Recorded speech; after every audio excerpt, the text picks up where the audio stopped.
And what are you going to be thinking about? Are you going to be thinking about those times you tried and it worked? Or are you going to be thinking about the regret that you have because you never tried anything? You never got out of your comfort zone. And I've just always told myself that I want to be one of these people who at the end of my life knows I did all of the things. Yes. And there is time to do everything. There is time to fail. There is time to succeed. You just have to actually start.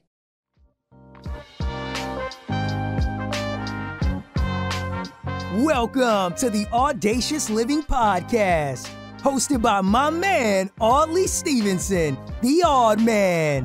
He'll unpack wisdom and insights from a cross-section of top quality performers in business, media, sports, entertainment, and lifestyle to uncover key elements to help you live your best audacious life ever. So without further ado, here is the Odd Man. Greetings and salutations, folks. It's Audley Stevenson back for another edition of hands down the most audacious podcast the internet has to offer.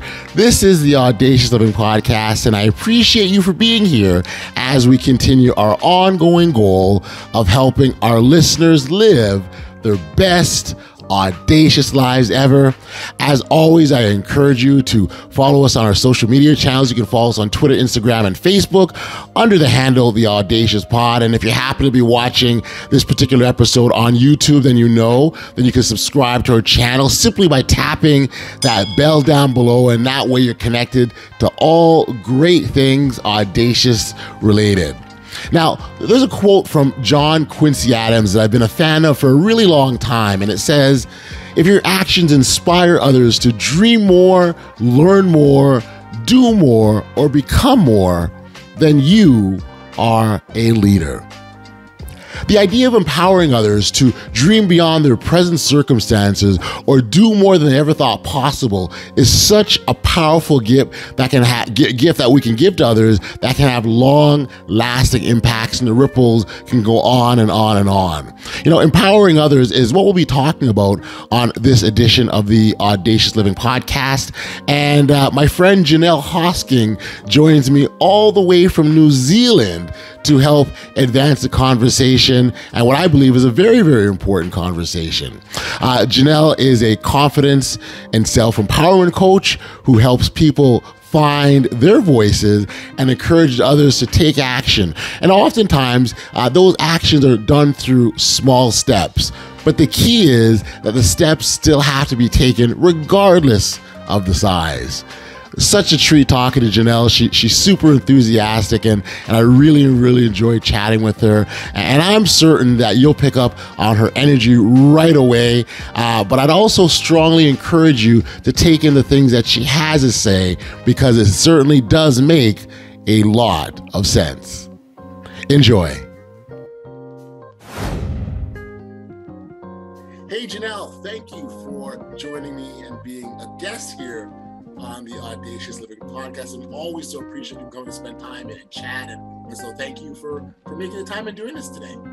Hey, Audley, thank you so much for having me. I'm so excited to be talking to somebody from little old New Zealand who's all the way over in Toronto, Canada. I mean, it just blows my mind, the capabilities we have right now. Yeah, fantastic. Like, really, the way that we think about how connected we really are. I think this is just an example of that. I think as well too, what also charges against me a tiny bit is the way on the other side of the world, and we're talking about a topic that's universal for everyone, right? Absolutely. Empowerment and how to live our best audacious lives, and how we can show up in the world in fabulous ways by being our true authentic selves. And so I think this is a perfect dialogue. Great to have you be a part of it. You are a women's empowerment coach, and perhaps as a starting point, we can get you sort of explain sort of what you're, how did you get where you got to as a starting point? And then we'll talk a little bit about your work. Okay, I love that question. It's quite an interesting pathway. So essentially, when I was in high school, I knew deep in my core that my life was meant for something, right? I just had this burning desire inside of me. And so I was always looking and always searching to try and figure out what that was. And then one day in high school, I did a media studies class, and we had this woman come and talk to us. And she was telling us all about radio and how she had studied radio and now she was working in the industry and she was climbing the ladder and all this stuff. I literally went home from school that day and I had a prospectus for the same school that this girl had gone to. And I told my parents, I'm quitting school and I'm going to study radio. Like, I'm going to be a radio star. Because as she spoke, that thing inside of me, like it expanded, right? And I was like, there's something here. There's something in this for me. And so I did that. And I went and even though my parents weren't too pleased about it, I was like, trust me, I've got this. Yeah. And they were thinking, how can we trust a 17-year-old girl? Like, you don't know what you want. You don't know, what the world's going to hand your way. But anyway, I managed to convince them. So I went and studied radio, and that literally led me to a full-time career in radio media for the next 6 years. And I got to the point where I was on The Breakfast Show. And so in the radio world, The Breakfast Show is like, that's the big deal. If you can make it onto a breakfast show, you're doing well. So I made it onto a breakfast show in a relatively small town. So it wasn't one that went across the whole country in our, in New Zealand, but it was still an achievement, you could say. And while I was there, I started to get this feeling inside me again. And it was actually this feeling of misalignment. And it was a feeling that the way I was living my life every day wasn't fueling that fire anymore. And, it was kind of like dimming that fire, to be honest. And so I just did, I guess, what I did back then, 7 years earlier when I was in high school, and I was like, I'm going to go searching and I'm going to figure out what it is that's going to, light this fire again. And so I did a lot of things. I did a lot of like daredevil type stuff, trying to get outside of my comfort zone, trying to just figure out like what has my life got in store for me and what's going to make me love living every single day. And so it got to the point where I'd explored so many different options. I'd met so many people that I then realized I love business. And that's actually what I loved about media, is that, for a big part of it, you are working to help businesses to advertise, to do their marketing so that they can grow and reach customers. And so that then led me down this path of business development. And at the same time, which is why I love this podcast, at the same time, I was on my own personal growth journey, and I had this calling to help others. And it actually came when somebody who I'd met, she'd started a business. It was in the health sector. I was like, this is amazing. So I went to her open day. I spent an hour or so just vibing with her, giving her advice, telling her all these amazing things she can do to make it grow. And that there kind of like lit that spark. And I was like, oh, okay, cool. So that's what led me down that business path of realizing, look, I love business and I want to help people with business. That same woman contacted me. I actually don't know how far into the future it was, but let's say it's 6 months later. I'd never spoken to her after that day I met her. And then she contacted me and she said, hey, I really need your help. I want to pay you to coach me. Oh. And I was like, what? You want to pay a 22-year-old to give you life advice? Like, okay, sure. And so I would help her every 3 weeks. We would have a session together. And I would literally spend like 3 or 4 hours at her house because I just love like helping her. Yes. And that then led me down this path of coaching.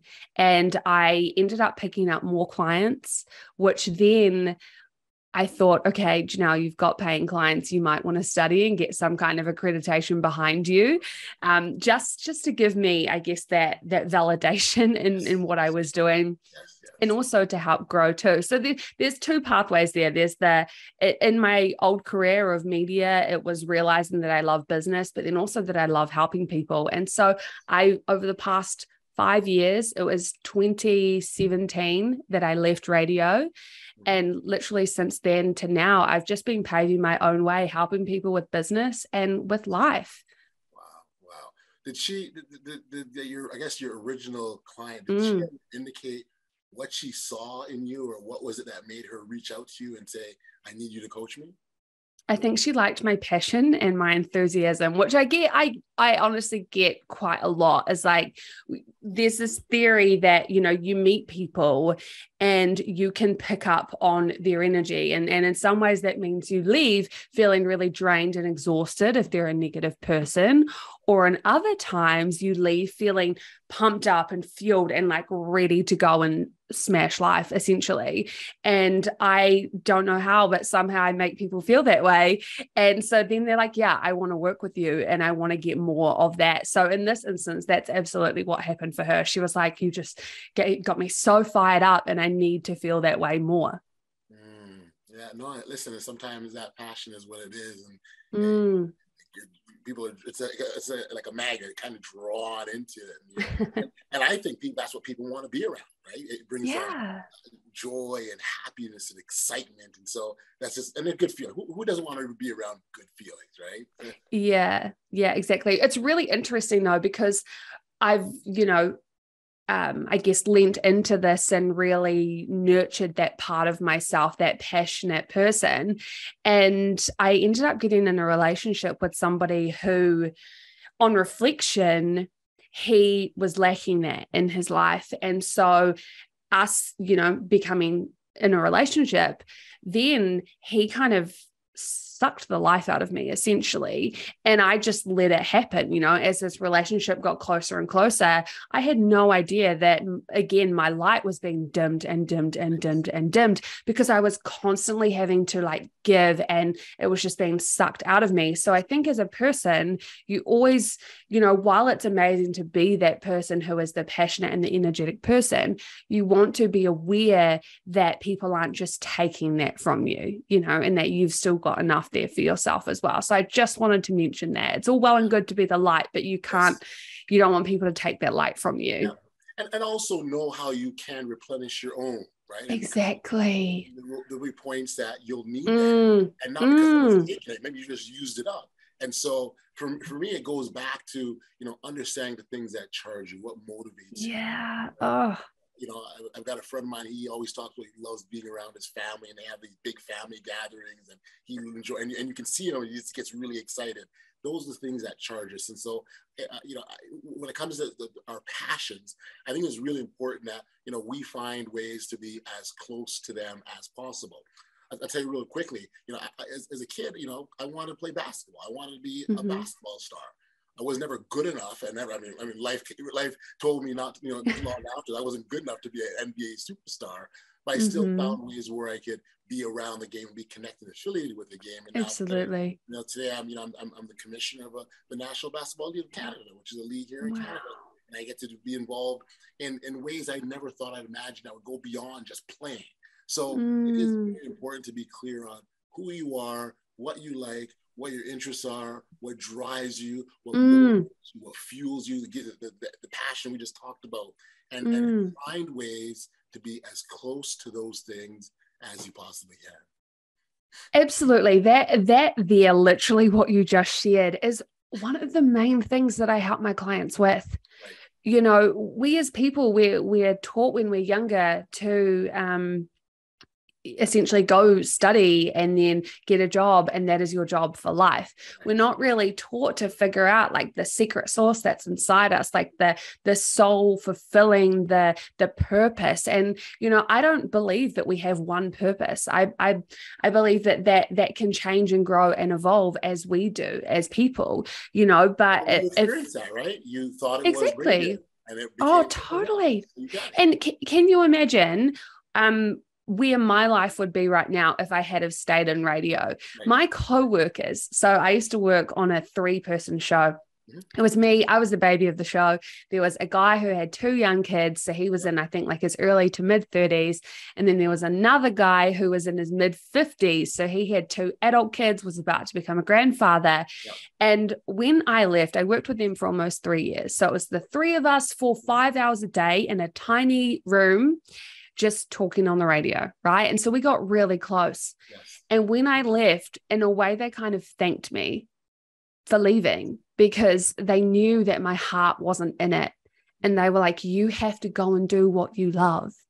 And they said, we love this. This is why we are the age we are and we do the job we do, because this is our passion and this is our purpose, but yours isn't here. So good on you at that young age for realizing that this isn't for you and for going elsewhere. And it would have been very easy for me to stay, in the sense that I was getting pay rises every single year. It was very glamorous. Like, you get to meet the celebrities.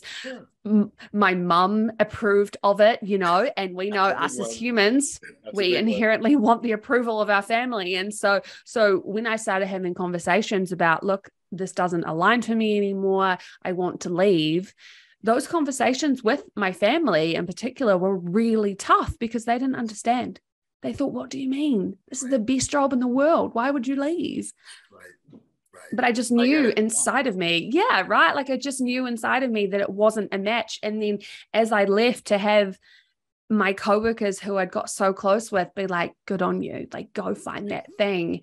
It was just that assurance of like, Johnelle, you're on the right path now.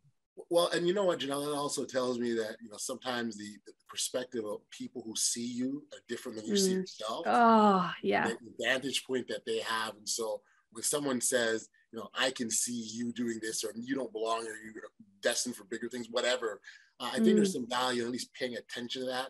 There's a fine line. You got to be careful that you're not living by the things that people say, because that leads you down another wild and crazy path. But certainly paying attention to what's being said, and being open to understanding and listening and absorbing. Absolutely. That is so important. And I think that goes back to what you shared earlier about like knowing who you are, knowing what makes you tick, knowing your values, what you will stand for and what you won't stand for.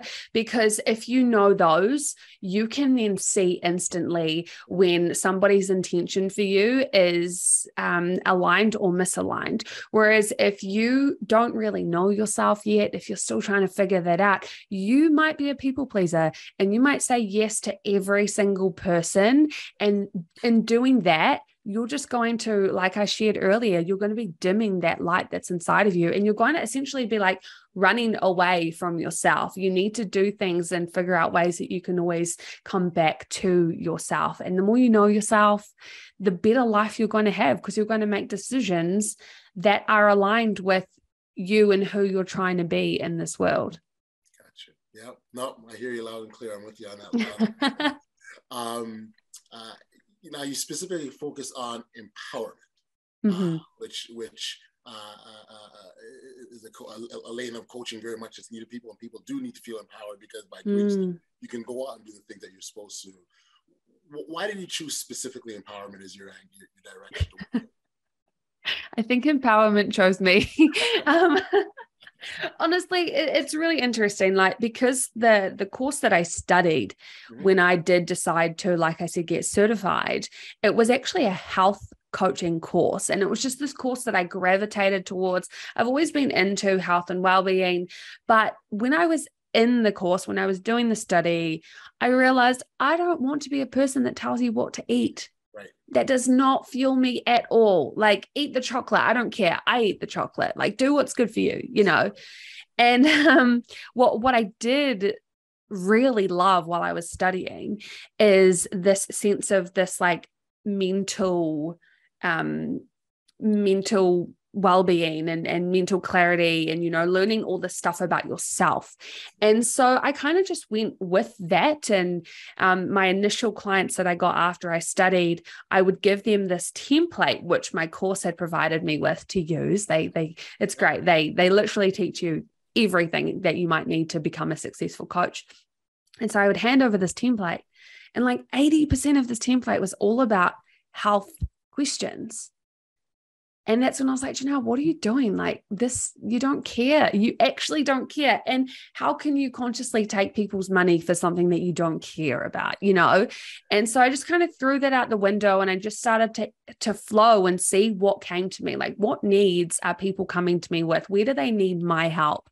And I used that to kind of dive deeper. If a person came to me with relationship issues, which I still get now, and I got that a lot in the beginning, I would then go and find relationship coaches and I would learn off them so that I could really tailor my support to what my client needed. And I still do that now. Like my clients that I have now, anything they come to me with and we have our one-on-one session, after the session, I am going and I am researching, I am finding tools and resources, I'm pulling things that I've done myself personally, but I'm putting together custom homework essentially that is relatable to the person's needs.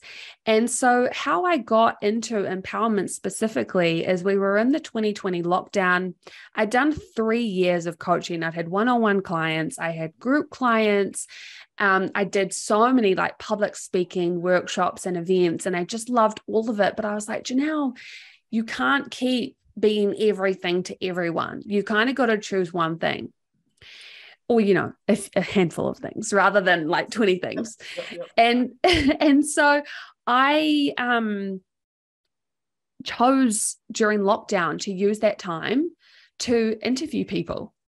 And I mean, everyone was at home. We didn't really have much else to do. And so I booked in about 10 people, a mix of mostly strangers. And there was a couple of people in there that I did know. And I just asked them heaps of questions around their life, what they were lacking, what they felt like they needed, and all that stuff. And the pattern that I saw is these women, they're lacking self-confidence, they're lacking self-worth, they're lacking direction in their life, which to me is a symptom because they don't have that self-confidence, they don't have that self-worth. And so I can help them. And so literally from that is what made me decide I'm going to empower these women. And I also made the call at that same time to only work with women. And that just helps my focus. Obviously, the stuff I teach, it's so funny. I have my own podcast and I have males who listen to the show too. And I find it so adorable. And they're like, I know that you're talking to women and the advice and the way you communicate on the show is specifically for women. Yes. But I still think everything mostly is relevant to me. And I go and take on that advice in my life. So all of the stuff is, it helps men and women, but it just so happens that I've chosen for this stage of my life to work specifically with women. And so, yeah, it was years of experience and then interviewing people and me again going where I felt called to help. Yep. Do you find when you sort of look at common, I was going to say, common issues that are preventing people from feeling empowered? I guess the spectrum is quite broad in terms of, what you're seeing. I would imagine, and you mentioned self-worth and self-confidence are big ones. I'll throw in fear as well, because I think, there's always fears that are lingering in people. Why don't you sort of talk about what your experiences are with regards to those issues that people are running into? Maybe let's start with fear, can we? Yeah. So by that, do you mean like my experience in my own life where I've faced those things, or? Well, I was thinking more from your clients, but I mean, if you had something that you want to share in your life, by all means, absolutely. Oh, fun question. It's so we have fears over so many things. I mean, one of the clients that I'm working with at the moment, we first started working together because this is her first full-time role, right? She's been studying at university. What do you guys call that over there? You don't call it university, do you? Yeah, university. You do? Okay, cool. Sorry. I watched too many movies. I'm unsure of the names. So one of my clients at the moment, she's a young girl. She's in her mid-20s, and we started working together because she's in her first full-time position. She is living in a city where she doesn't have very many friends, and she has gotten herself to the position essentially where she's like fearful of her job every day because she isn't supported. And as a young person who's new to the workforce, it's really important that we're supported and that we're trained. And it is so common that people just leave us to our own devices. They hire young people because they're cheaper or because they have good intentions of, giving them a start, which I think is amazing. But what we forget is that they don't know anything yet. Yes, they've got this practical, they've got this bookworm mentality, they've done the assignments, but I haven't had a chance to apply them. And so she was feeling really sad and like she wasn't doing a good job. And so literally within the first one of our sessions, we worked together to help her to overcome that fear that she was having. I mean, she was literally crying most mornings before going to work. Like, did not want to go to this job because she felt so alone and so fearful that she was going to get fired because she wasn't doing her job good, right? Like that is crazy. But that's what can happen when something happens, or we feel a certain way and it snowballs, it then gets bigger and bigger and bigger in our head. It's happened to me. When I first left radio, the role that I went into was for a startup business company, and I was not at all supported by my manager. And I literally went there because I loved this person. Like I had built a really good, mentor kind of relationship. Yep. And as soon as I started working there, no support, no guidance, no nothing. And that was a really tough time for 8 to 10 months, I would say. But I did that to myself. I let that happen. And so what I was able to do with this client is be like, in a way, you're letting this happen because you're just internalizing it all. You're not communicating. You're not sharing, hey, I'm struggling here, or, hey, I don't feel supported, or, things like that. And so her and I have been working together to come up with a framework with how she can feel more supported in her role. And literally 2 weeks later, we had our session and she had the biggest smile on her face. And she said, I've had the best 2 weeks at work. And nothing really at work has changed, but her attitude, her mindset and her attitude has changed. And, that was literally just in trying to get her aware of like, hey, you have full responsibility here. You actually have an opportunity to get out of that fear and to take charge, to be intentional about what you do and the conversations that you have at work, to give you the support, guidance, and clarity that you need in order to feel like you're smashing it at your job. Right. No, it's again, that's an important one. As we talk about fears, I think I wanted to jump into the confidence, because the two are very much interrelated and connected. Oh yeah. It's the fears that hold you back and don't give you the confidence to do the things that you're meant to do or want to do or wish you could do.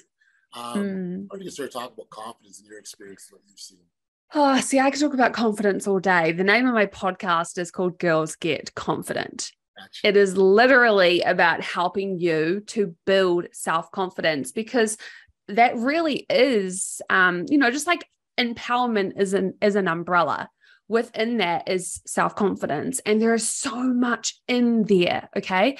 So I have people who come to me who, sticking on the work theme, haven't had a pay rise in 3 years. Okay. And I say to them, well, have you asked for one? And they say, no. And I said, well, there you go. And so we see there that they don't have that self-confidence to actually go and confront, say, the boss or the manager and say, hey, here's the amazing work I've been doing that's above and beyond. Why don't we negotiate a pay rise? And something that I love and that I always teach my clients is, for me anyway, my value around pay rises is I always take charge. If I want a pay rise, I'm going to go and ask for it. You don't sit around waiting for somebody to give it to you, because more often than not, why would they? If they're actually probably thinking, it's been 3 years since that person's had a pay rise. I wonder when they're going to come and ask for one. Why? I know it's not really ethical, right? But in some people's mentality is, why would they give you a pay rise like that? They could just keep the money themselves. They'll give it to you if you ask for it, but otherwise they're just going to wait and keep that profit in their pocket kind of thing. And so what I always do in terms of pay rises, and what I teach my clients as well, is do the work first. Yes. So if you're wanting a $5,000 increase per year, I think in US, I'm terrible with currency, so I don't even know. 5,000 New Zealand dollars per year. Okay. Currencies are crazy. 5 grand New Zealand doesn't really get you very far. But anyway, in terms of living here, it is quite a lot. What I would do is I would figure out the value of that $5,000. Like what would be valuable enough to the company to part ways with $5,000 to give to you in return for that work that you've put in. And I would start doing that first. And then say once you've done that for 6 months and you've got it dialed in, you're doing really well at it and the company's able to see results from it, then I would go and ask for that pay rise.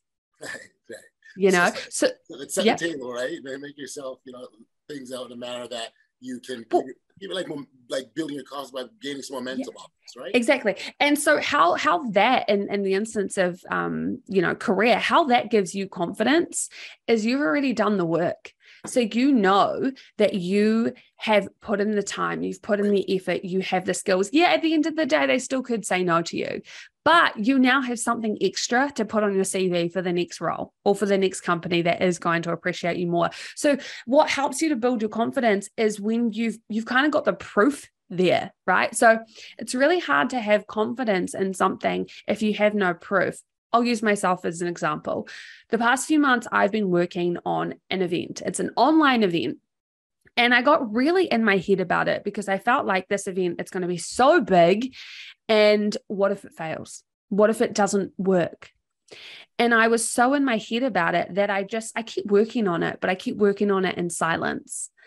And it got to the point where it was so close to the event that I had to line up my speakers. So I had to actually reach out to people. And I reached out to one. They said no. I reached out to another. They said no. And I started to get discouraged. But then I kept going anyway. And then somebody said yes. And as soon as that person said yes, it gave me like this little whoo.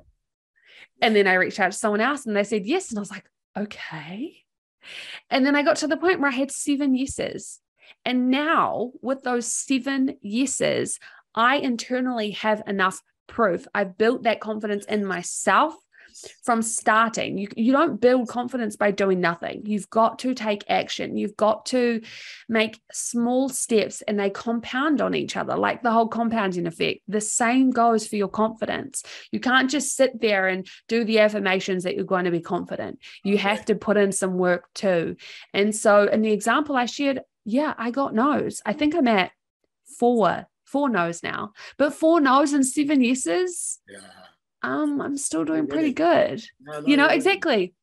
And so that's the key. I call it keeping track of your wins, right? And that way you sort of give yourself a reference point to go back to. And so, something happens, it doesn't work. You're like, oh yeah, but I've done this before and I've had success. And it's almost a mental game where you give yourself the confidence just based on what you've done.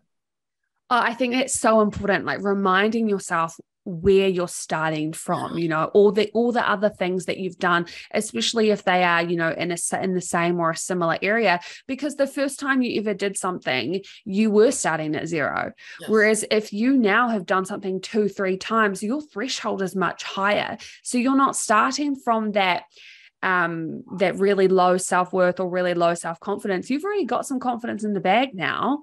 And hopefully what you've got is enough for you just to start. And then as you keep going, it's just going to keep getting better and better and better. And I say to my clients all the time, I'm like, the problems that we are talking about today in these sessions, in 6 to 12 months time, you're going to have bigger problems, but you're also going to have come so far and built up your self-confidence and your self-worth so much that you'll be able to handle those bigger problems. This is just because we're just starting. This is, chapter 1. Yeah, like bring them on. Right? There's more. Exactly. There's also more achievements and more milestones to break as well. So I think that's a great one. Johnelle, I want to sort of talk about. I know self-worth was another one. So actually, let's sort of dive on that one because I think that's an important one, right? Yeah, They're all I think important. They're all important. self-worth is huge, right? And let's talk on relationships for self-worth. If we Okay. don't have self-worth, we are going to stay in relationships that don't serve us, that aren't good for us. We might be treated badly. We might be talked down to. We might be taken advantage of, in the sense of like, you're a good person and you want to help, and somebody can see that in you, and so they just keep pushing and they keep taking and taking and taking all the time. And if you have a low sense of self-worth, I don't think initially self-worth or even self-confidence is something that we can think of straight away and identify as, oh, I have low self-worth. Right. How you can know that you have low self-worth is by looking at the life around you. And that's going to tell you whether you have like high or low self-worth. Right. And so that relationship that I shared earlier, how I felt, and reflectively, I felt like he just took and took and took from me. At that stage, by the end of that relationship, or probably halfway through that relationship, my self-worth had gotten so low because I'd just given so much. And I had to ask myself some really tough questions and be like, Johnelle, why are you doing that? Why are you staying with a person who's not good for you? I remember close to our 1 year anniversary, we went, Pink, the singer Pink. Yes, absolutely. Yeah. So we went to her concert, and I remember it was close to our first anniversary. I was there in the audience with thousands and thousands and thousands of other people. And I was crying my eyes out, and I could not stop crying. And I was right beside my boyfriend at the time, who had no idea, and who also didn't care. He didn't care that his girlfriend beside him was crying. And I was crying because I was asking myself, Johnelle, why are you here? Like, you're not respected. You know that you're not loved unconditionally. You know that you give way more than what you get in this relationship. Why are you here? And I think I'll never forget that, because it still took me another 12 months to leave. And what I had to do over that time is I had to build back up my self-worth. One of the reasons why I stayed is because I had made that person my whole world. If he didn't want me to do something, I didn't do it. If he wanted to do something that I didn't really want to do, I'd do it anyway, because that was going to make him happy. And so we as people do that a lot. And I really had to ask myself, why was I doing this? And it all comes down to love, because we all just want to be loved. And I wanted to be loved so badly that I had decided in my head that this person was the only person who could give me that love. And I'd forgotten that love actually starts with yourself. You've got to be that for yourself. And so when I was asking myself these tough questions, the answers that were coming through, and also with my coaching, I guess I'm so lucky that I've been in the world of personal development probably since 2015, let's say. And so I was able to ask myself these questions because I had a sense of awareness, but it didn't mean that I was perfect. I've just shared a scenario while I've been coaching people where I still didn't feel good in myself. And so what I had to do over that next 12 months is really take stock of my life and put myself first. I had to figure out again, Johnelle, what do you like? What do you love? What's important to you? And I just had to start living by those things. I had to create boundaries. And so I did all of this. And in the last 4 months of the relationship, the dynamic changed so much because I had such a sense of self again. I built up that self-worth again, that there really was no other option than for it to end, because I knew now, Johnelle, you're good now. You don't need this love. You can go and you can love yourself. And two, in loving yourself, you are going to find somebody else who loves you as you should be loved, and you've got to do this for yourself. And so that relationship ended up lasting 2 years, and it was a year too long. I gave away 12 months of my life, but I had no other choice, right? I didn't have that self-worth yet. You were doing the work in the meantime, right? Exactly. I was doing the work in the meantime. And I mean, don't get me wrong, we had good times and he was a good person. He just didn't really know how to love. But that was again, I take responsibility because I love that. I allowed myself to be with a person who didn't love me the way that I wanted or that I needed, and we actually, we're not in communication anymore. I have a value with myself that when I'm in a relationship, I don't talk to exes. I don't think it's healthy. Okay. I don't think it ends well. That's just my personal view. Okay. Yeah. But before I was in the relationship I'm in now, we would still keep in touch sometimes, just as genuine friends. Yes. And he said to me, he's like, I'm actually so grateful that you broke up with me, because if you didn't, I wouldn't have changed. And after him and I broke up, he went to counseling. He got out of the crappy job that he hated. He actually moved cities. Like, he changed his whole life. He moved countries. He moved to Australia from New Zealand. Wow. And so much in his life changed. And he's like, if you had have stayed with me and if you had have kept putting up with my shit, I wouldn't have changed. I wouldn't have needed to. Wow. So thank you. That's big. It is. And so I helped me. I had to help me, but in turn that also helped him. Like, me being the example of knowing what I will and won't stand up for. And so we in ourselves, we can do this. We can look around and we can be like, this isn't the life that I want to live. Right. What do I need to do? And we can start building our self-worth over time, whether that looks like taking yourself out on solo dates every week, committing to exercise, committing to personal growth, listening to the podcast, reading the books, doing the journaling, all the things. And you can get yourself to a point where you've built up that self-worth to enough where it needs to be to make that next step, to leave that crappy relationship, to ask the person out that you've had a crush on for years that you never thought was in your league. Like, you build up this sense of self within you, but that takes time. But it's absolutely something that we can all do. And why would we not? We deserve to be loved and to have the best love. Yes, absolutely. And I certainly love the idea of showing yourself some self-care and self-love, because the reality is, if you can't love yourself, you don't have the capacity to do the same for others. And so it does start with you.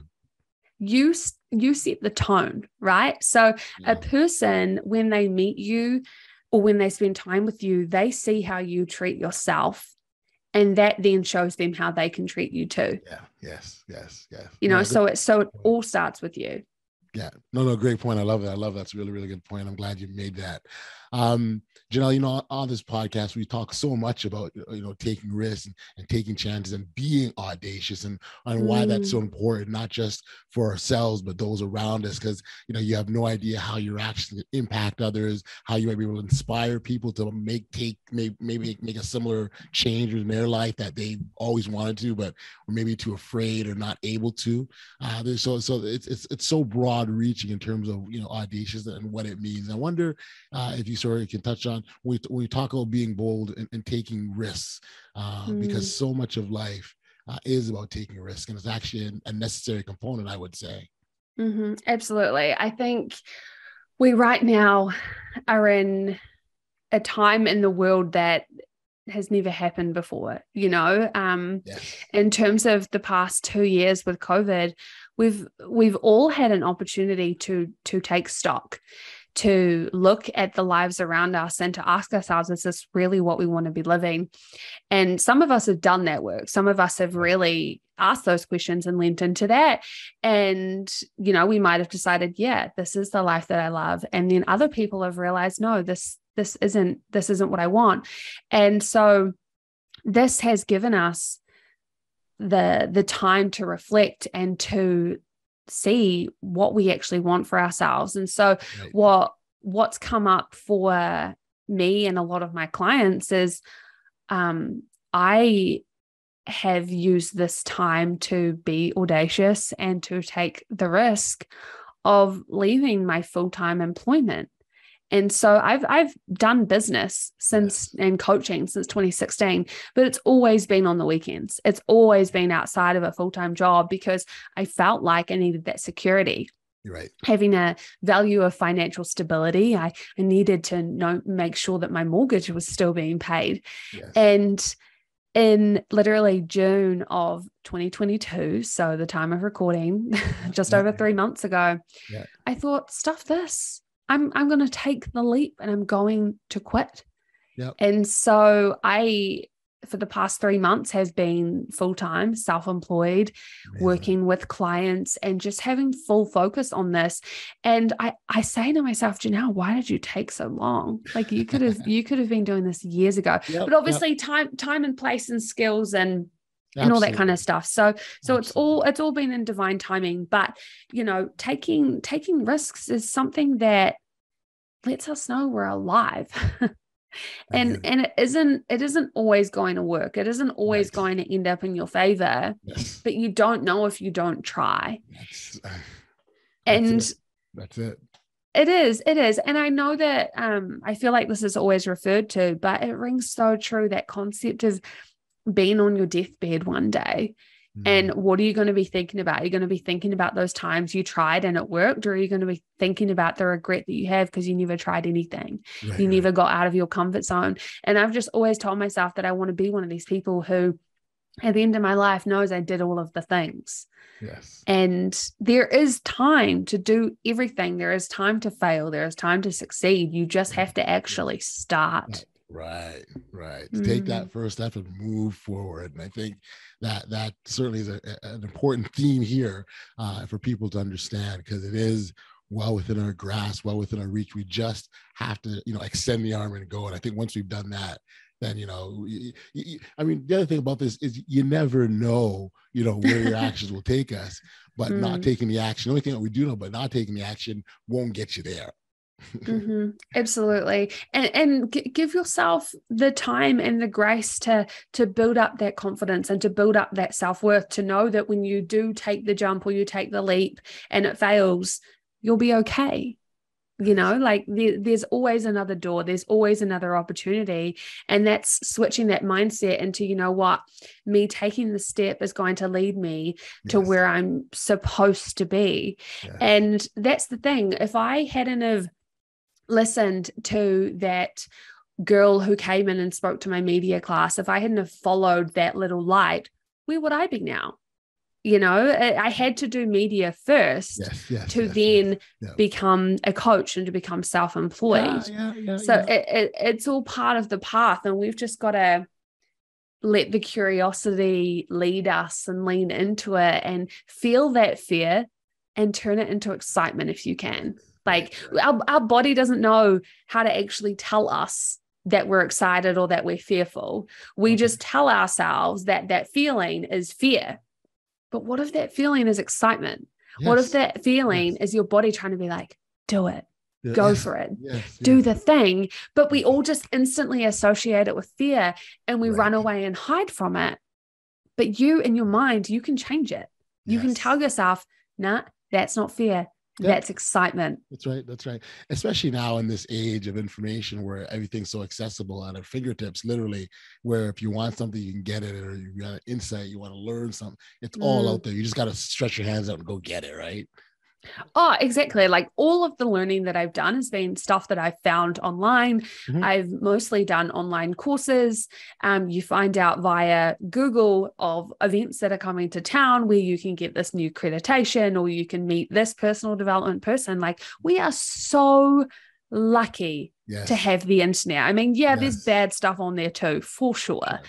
But in the sense of learning and growing and becoming our best selves, it must have been so much harder without the internet. No kidding. This is so funny. Johnelle, this has just been such a wonderful chat, and I really appreciate. Well, first off, thank you for sharing your story, because it's always important, and the opportunity to hear the backstory and how people got to where they are. That always fascinates me. That's the first one. The second one, conversations around self-confidence and fear and our own self-worth are important, because I sort of think that those are sort of the pillars of the foundation, if you will, and everything else, all the other good stuff that happens in our lives flows through those things. And so thank you for sharing. It was great. If our listeners want to learn more about you and your work, where can we send them? Oh, thank you so much, Audley. It's been amazing. I feel like your questions are just so good and really thought-provoking. So hopefully some of what I said to you, amazing listener, resonated with you, and you can go and action that in your life. How people can find me is at my website, which is johnellehosking.com. If you could please link that somewhere, Audley, that'd be amazing, because I know that people thinking might be like, how do you spell Johnelle Hosking? Yeah, I know. So that, and then also you can find me same name on Instagram as well. I would love to connect and chat.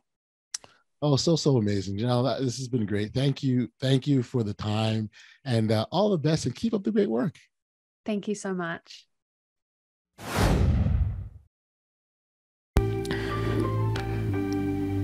Back we are here on the podcast, and I really want to send my thanks and appreciation to Johnelle for being here and stopping by and hanging out the way she did. Taking that first step, that first leap is so important, and we can do so. And when we can do so without fear of failing is when you know that you're headed in the right direction. So thanks again, Johnelle, for passing on those insights. They truly are appreciated. When I think back to my chat and my conversation I had with Johnelle, she really left us with a lot of great nuggets of insight. But if there's just one thing that I would take from our conversation, it would be this. We've all heard time and time again that confidence is one of the keys to success. However, the acquisition of confidence and how it gets built up and maintained is an entirely different story. We can't exactly just snap our fingers and magically we become more confident overnight. It takes time, energy, deliberate action, and diligence to become a confident person. As difficult as it can be to build up confidence in ourselves, doing so in others is far easier than we think. For example, giving genuine compliments to others has great power and can change how someone views themselves while making them feel more secure in who they are. Being an active listener who's free from any sorts of judgment is huge. And then, we also can do so by being that friend who encourages others to take risks, to do something beyond themselves that they never thought imaginable. And then we also think about people who sometimes they struggle with their own identity and will question whether or not they're enough.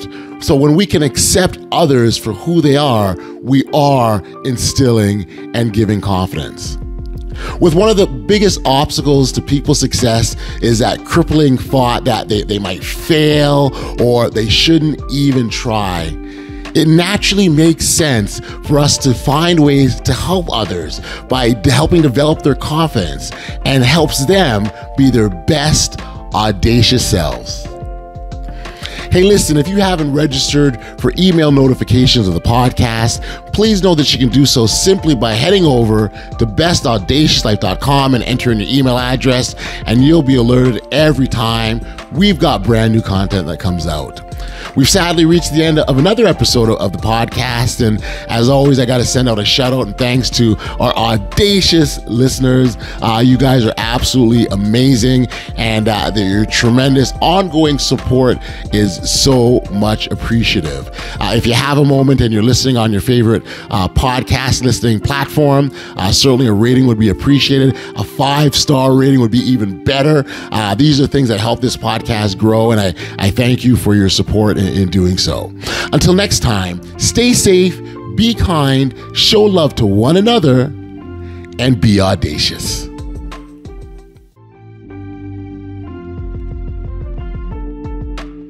You've been listening to the Audacious Living Podcast, hosted by Audley Stevenson. If you enjoyed what you heard, be sure to like, subscribe, and share.